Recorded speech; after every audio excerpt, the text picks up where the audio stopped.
Hey there, I'm Chief Meteorologist Rachel Garceau with this First Alert Weather Plus forecast for our final week of January. A week from Sunday, we flip the calendar over to February, and here's what's on the way for the last few days of this month. We'll see clouds coming and going all week. I don't think the brilliant blue skies we finally got to enjoy over the weekend will stick around each and every day. We'll see those periods of clouds coming in. However, temperatures will continue to inch up day by day as we head towards the end of the month until we're above average by the end of the work week, and we will likely see just a couple very light mountain snow showers later in the week. I don't know that any of that will reach the valley, so I think across the Boise area we stay dry for another 7 days or so. And I know at this point we really would love the snowfall. We need it in the mountains. A lot of us would just like to have it here in Boise. Look at some of these numbers. So far for the 2025-2026 season, all we've seen as far as snow in Boise, 1/10 of an inch. And that was back in November. We wrapped up November with just that little tiny bit of snow. Nothing measurable for December or January thus far. Officially, this is the slowest start on record to snowfall for a winter season in the City of Trees. The least snow we've ever had over a winter season was just over 1 inch total.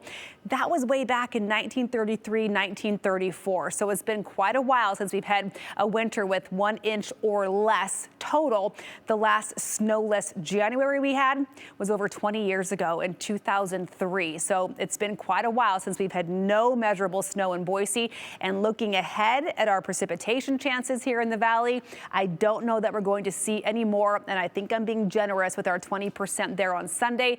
But that is all officially in February. So the next several days in the City of Trees, I'm not seeing any precipitation chances, even with those clouds that will come and go.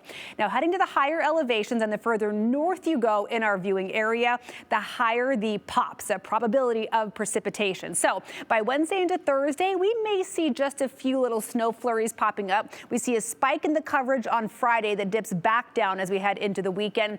I'm not seeing right now any significant accumulations from this, but at this point in what has been an abnormally dry season, we will take any little bit that we can get.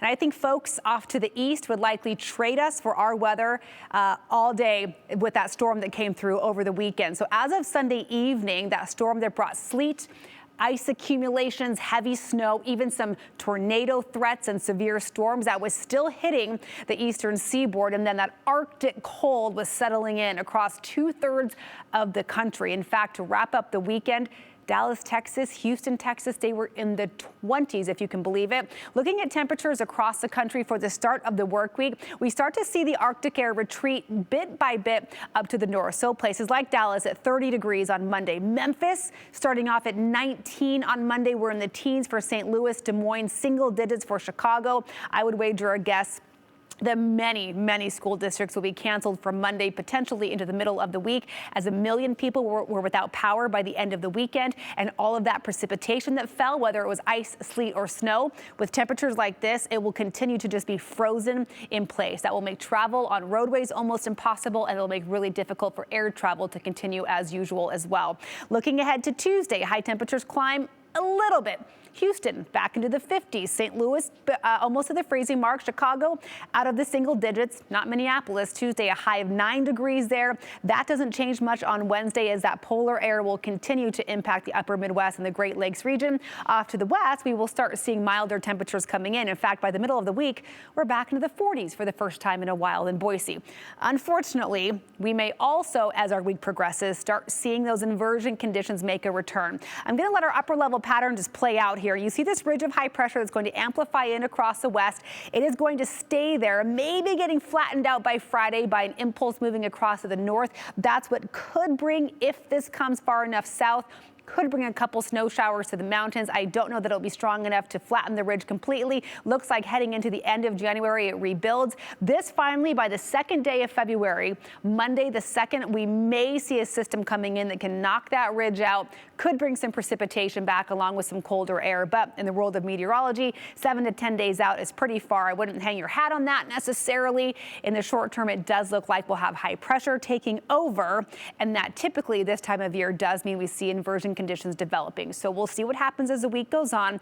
I do think for the next several days heading into the work week, the brilliant blue skies are gone. We'll see periods of cloud cover coming and going, but that actually will help in the mornings especially. It'll keep a lid on our heat loss overnight, so our mornings won't be quite as bitterly cold as they were over the weekend. So in places like McCall, this is our mountain outlook for the next 5 days. Those lows will be in the teens by Wednesday morning. High temperatures, though, struggling to get above the freezing mark. Mix of sun and clouds overhead until Friday. That's when we might see a few of those snow showers popping into the picture. If you're spending this week in the Magic Valley, we'll see those temperatures inching up bit by bit every afternoon. Typically, remember, for the final week of January, Twin Falls lands at 37. That's a typical daytime high. We'll see highs in the 40s every afternoon. Unless that inversion gets real strong real fast, then we might see these temperatures held down just a little bit by the end of the week into the weekend. But at this point, I am forecasting highs up near 50 for Saturday and Sunday in Twin Falls. That's a heat wave for the end of January and early February. And now looking at the Boise outlook for the next several days, Monday will be brisk, starting off in just the mid-30s for those high temperatures. Our mornings will be frosty. We'll likely see those lows dipping into the 20s every morning. That's very typical for this point in the winter season, but our highs will climb above average by the middle of the week. And we don't stop there. We'll continue adding on 1 or 2 degrees of warmth, again, barring a strong inversion that could develop, and that will take Boise as well up to around 50 degrees as we kick off February next Sunday. I am putting a slight chance of a shower into the forecast for Sunday as that system coming in that will flatten out the ridge may bring in some precipitation. As we get closer, though, to the start of the new month, we'll see how that all shakes out. Thanks so much for tuning into this First Alert Weather Plus forecast. We'll see you next time.